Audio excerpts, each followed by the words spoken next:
వికారాబాద్ సాయిబాబా కాలనీలో ఒక విషాద ఘటన చోటు చేసుకుంది. ఒక మహిళా కానిస్టేబుల్ ఉరి వేసుకుని ఆత్మహత్య చేసుకున్న వార్తిది. కోట్పల్లి పిఎస్ లో విధులు నిర్వహిస్తూ ధారూర్ సిఐ కార్యాలయానికి అటాచ్ గా పనిచేస్తోంది దివ్య. తన చావుకు ఎవరూ కారణం కాదంటూ ఒక సూసైడ్ నోట్ కూడా రాసిపెట్టింది. తండ్రి లేకపోవడంతోనే ఇన్ని కష్టాలొచ్చాయంటూ ఆ నోట్ లో రాసింది దివ్య.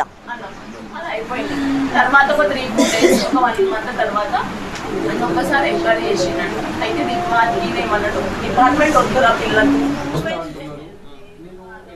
వికారాబాద్ సాయిబాబా కాలనీలో జరిగింది విషాద ఘటన. ఉరి వేసుకుని మహిళా కానిస్టేబుల్ ఆత్మహత్యకు పాల్పడింది. కోట్పల్లి పిఎస్ లో విధులు నిర్వహిస్తూ ధారూర్ సిఐ కార్యాలయానికి అటాచ్ గా పనిచేస్తోంది దివ్య. అసలు తన ఆత్మహత్యకు కారణం ఏంటి, కుటుంబ సభ్యులు ఏమంటున్నారు, స్థానికులు ఏమంటున్నారు, మా ప్రతినిధి జ్యోతి ఫోన్ లైన్ లో సిద్ధంగా ఉన్నారు. జ్యోతి, వికారాబాద్ లో మహిళా కానిస్టేబుల్ ఉరి వేసుకుని ఆత్మహత్య చేసుకుంది. అయితే నిన్న రాత్రి ఘటన జరిగినట్టుగా తెలుస్తుంది.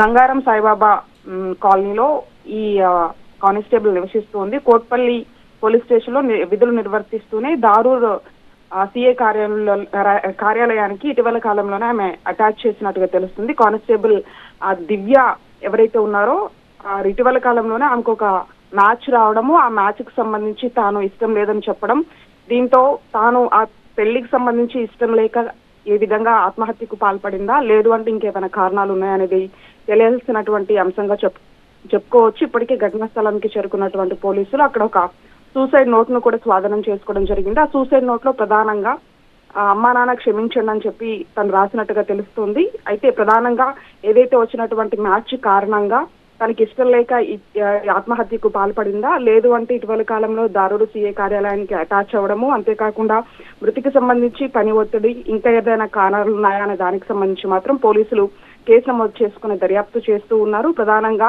ఆ తల్లిదండ్రులు మాట్లాడినప్పుడు చెప్పినటువంటి వర్షన్ మాత్రం ఇటీవల కాలంలో ఒక సంబంధం రావడం, దానికి సంబంధించి తనకి ఇష్టం లేదని చెప్పడం, ఇటువంటి పరిణామాలు వాళ్ళ ఇంట్లో చోటు చేసుకున్నాయని చెప్తూ ఉన్నారు. ఈ నేపథ్యంలోనే తల్లిదండ్రులకు సంబంధించి క్షమాపణ కోరుతూ ఒక సూసైడ్ నోటు రాయడము, దీనికి సంబంధించి కూడా అన్ని కోణాల్లో పోలీసులు కేసు నమోదు చేసుకుని దర్యాప్తు చేస్తున్నారు.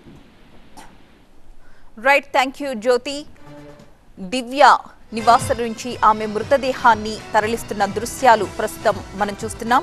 వికారాబాద్ లో చోటు చేసుకుంది ఈ విషాద ఘటన. కానిస్టేబుల్ గా పనిచేస్తోంది దివ్య. సాయిబాబా కాలనీలో దివ్య నివాసం ఉంటుంది. తల్లిదండ్రులతో కలిసి ఉరి వేసుకుని మహిళా కానిస్టేబుల్ ఆత్మహత్య చేసుకోవడానికి కారణాలు ఏమిటి అన్న దానిపై విశ్లేషిస్తున్నారు. కోట్పల్లి పిఎస్ లో విధులు నిర్వహిస్తూ ధారూర్ సిఐ కార్యాలయానికి అటాచ్ గా పనిచేస్తోంది దివ్య.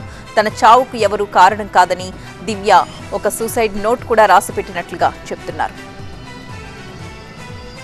ధారూర్ పిఎస్లో పనిచేస్తున్నటువంటి రైటర్ దివ్య గారు సూసైడ్ చేసుకుని హ్యాంగింగ్ చేసుకుని చనిపోయి మాకు తీసుకొచ్చింది. ఇక్కడికి వచ్చిన తర్వాత చూసినట్టయితే ఆమె చున్నీకి తన గొంతు బిగించుకొని వేలాడే కింద కాలాన్ని చనిపోయినట్టు తెలుస్తూ ఉంది. ఆమె సూసైడ్ లెటర్ రాసింది. దాంట్లో ఎవరి పేరు కానీ ఎలాంటి ఆరోపణ చేసుకొని రాయలేదు.